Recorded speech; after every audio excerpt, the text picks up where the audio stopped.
I have a lot of dental assistants who will message me, who will come up to me after I talk, and they'll say, I love doing what I do, but I'm also thinking about the future. Obviously, I want you to stay as a dental assistant. The industry needs you to stay as a dental assistant. But can we be real for a minute that so many of you are looking at the paycheck maybe isn't what you need it to be, or the fact that you feel like you've hit that ceiling and you feel like there's just no other way to do it? This is what you could do. You could be a sales rep. Very good money. Bonuses that you would not believe the first time you see them.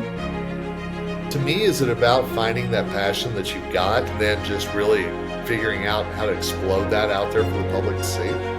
There's just a lot of opportunities for dental assistants to not just sit there and say, this is where I'm at, and be miserable or not be as happy as they could be.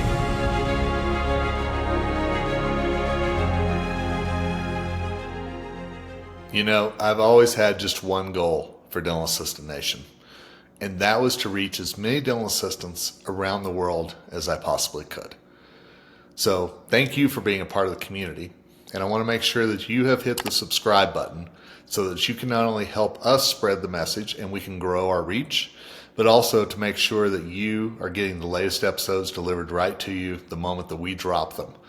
We are all about dental assistant education and empowerment here at Dental Assistant Nation, and we want to make sure that we are reaching as many dental assistants as possible. So thank you in advance, not only for being a part of this community, but for helping us spread the word.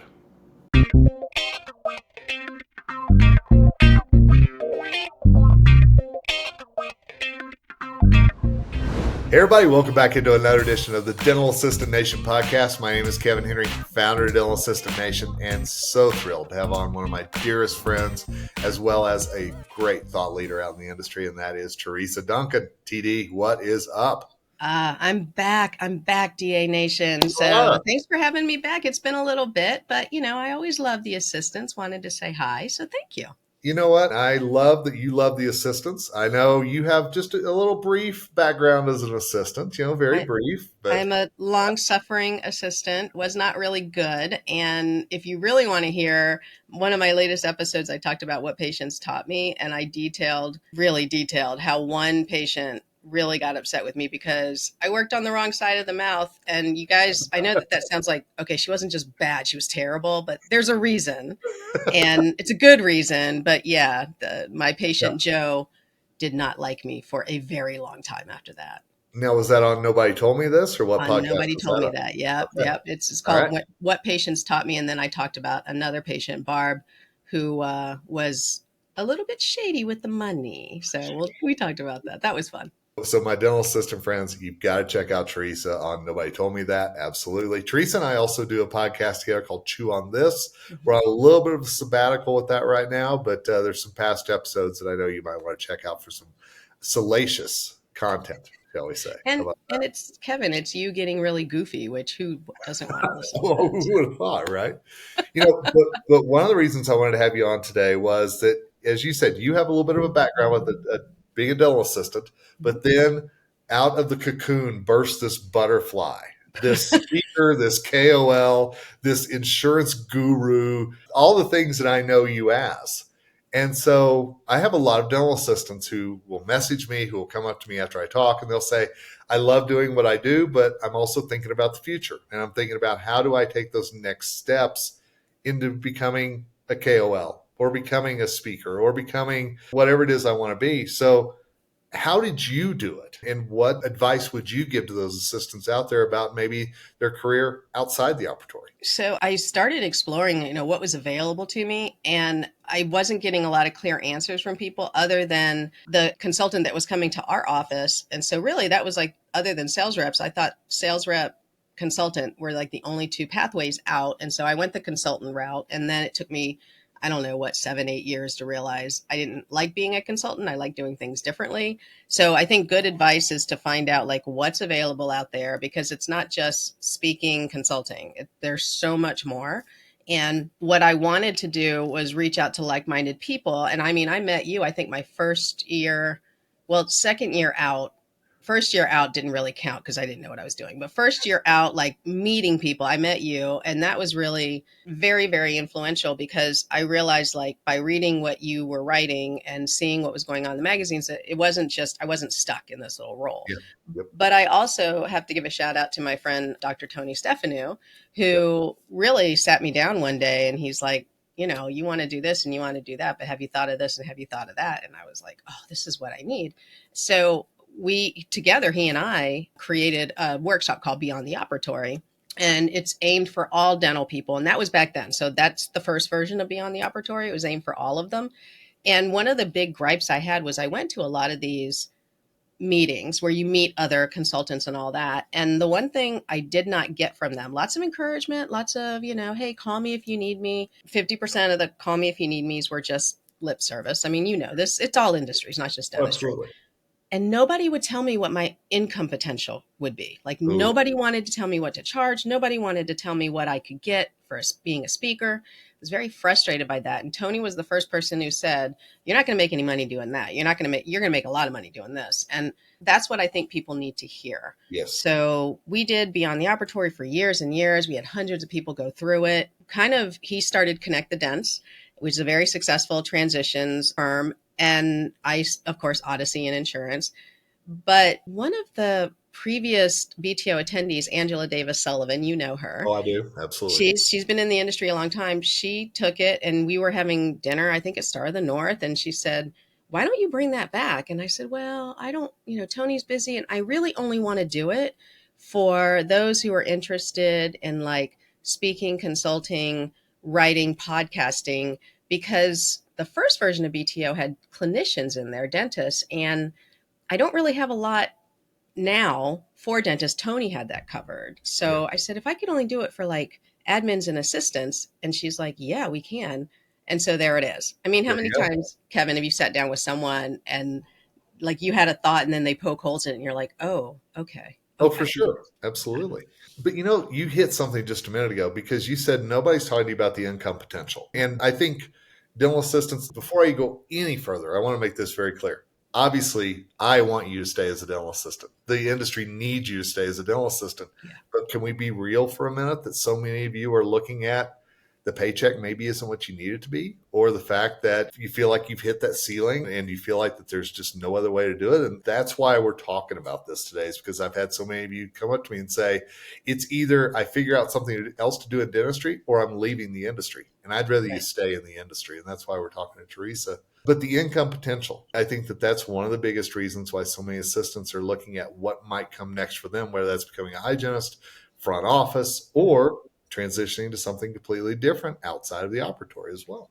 And I think that's why this new version of BTO that we're creating, first of all, it's super updated. Now we have social media on steroids, but now being able to present yourself video wise and all of that, because remember, assistants now, when you get out there on your own, you are the product. Like right now, the dentist and the practice is the product, and you're kind of a supporting role. Stepping out into being into the spotlight is fun, but not easy, right? So one thing that I wanted to do with this new version of BTO is make sure people don't leave the industry. Because what you said really hit me after COVID. And you and I have talked about this. I remember the first newsletter after people were starting to come back after COVID, and I didn't send a newsletter until like 21, middle of 2021. And I had so many unsubscribed along with messages that said, I retired, I'm out. Yep. And still I will get unsubscribes and it won't be, I hate this newsletter. It'll be like, I'm retired. I finally did it.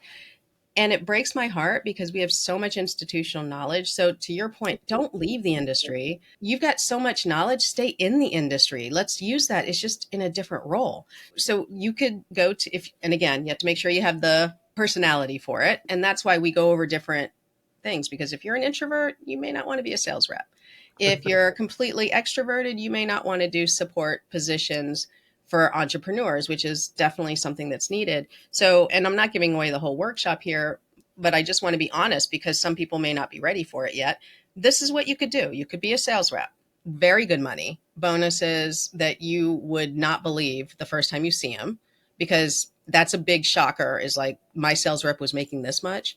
Then benefits, which, as we all know, it's a very female driven, many single mothers. We need benefits, right? Sure. I was very blessed to have my husband that had benefits, but I mean, I was always aware that the people who we were hiring did not have that. And that was always tough. So you can go out there and be a podcaster, not a lot of money in that, lots of visibility that leads to other things. You could be a writer, and if you want to be a writer, you don't have to wait for that. Kevin Henry is way happy to publish you, right? Do a Absolutely. pitch. Do a pitch, You Kevin.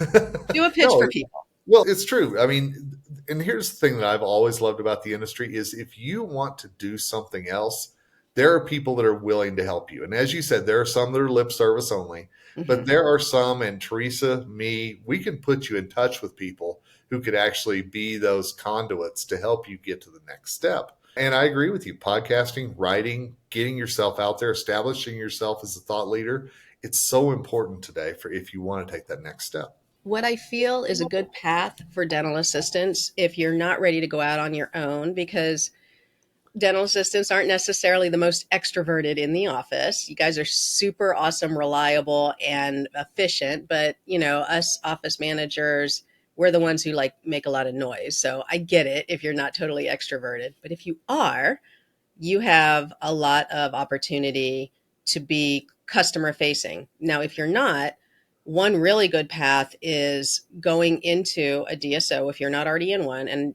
not all DSOs are evil, but DSOs are looking for clinical assistant leads. And there's actually rungs to the ladder where you could actually not even be in an assistant role. You could be the former clinic director, and then now you're doing admin stuff overseeing like operations. Yeah. So there's a lot there. You could supplement by taking some business classes. Community college is just fine. You just need to have a good working knowledge of profit and loss and what these different costs do. You already know this, assistants, because you're looking at inventory. You already see it, right? So it's just another step of advancing it. Yeah. And the speaking piece, Kevin, you and I can speak about this. It's not easy to No, break out, but there are very good ways to do it, not well paid in the beginning. It takes a while to make this like profitable. I'm lucky enough that I get decent money for speaking, but I know that that's not normal, right? Like it's sure. usually you speak to drive business to whatever business you've got, like consulting or training or whatever. And then another area too, sorry, Kevin, I just keep going, is there's compliance in healthcare is always going to be busy, always, always. So whether if you love HIPAA, I could use you. If you love OSHA, everybody can use you. Infection control. India Chance has a really good program where she does OSHA and HIPAA, but she's one person. She knows she can't do it. I mean, how many offices are out there, right? Right. But to me, is it about finding that passion that you've got and then just really figuring out how to explode that out there for the public to see? Yeah. I think it's a matter of think you know what you're really good at. Yeah, But I think when you get in a room full of other people, you realize what I take for granted being good at, I'm really good at. And I think for me, when I started getting out there, and I don't even teach on this, Kevin, the one thing I was really good at was treatment plan presentation. And whenever I do speak on it, I miss it because I remember being like, this was so fun. Assistants who are good at treatment plan presentation, you guys are like worth a lot of money because everybody's looking for that secret sauce. How do I get my team to be better at this, this, this? And if you're an assistant who's got that, who's been doing it, there's this concept of being wet fingered, Kevin, where there's a lot of people like myself. I haven't put on gloves in a long time. So sometimes you might look at me and say, when was the last time you presented treatment? Well, that's fair, sure. but you just did. So let's talk about what you can do in the industry, right? Like you might blow my presentation out of the water, and that's what we need. And I also think it's important because so many times, and I'm going to give you a writing example. So many times, nobody will submit a writing piece to me because, oh, somebody's already writing on that. Somebody's already the expert in that. It's not me. And I always say, your knowledge base could be completely different than somebody else's, even though you're speaking on the same subject. It's almost the same, different language. Absolutely. For those of you listening, if you've considered writing and you think, okay, maybe I just, like you said, like I just read another article on this. So what? So what?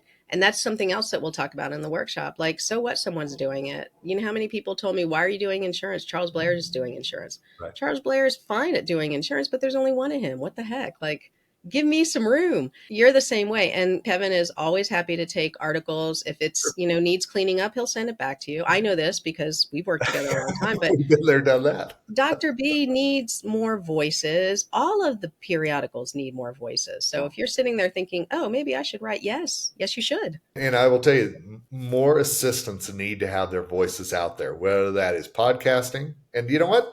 This is a DA Nation podcast. You know what? I wish there were other dental assisting podcasts I out there. know. That's a great thing.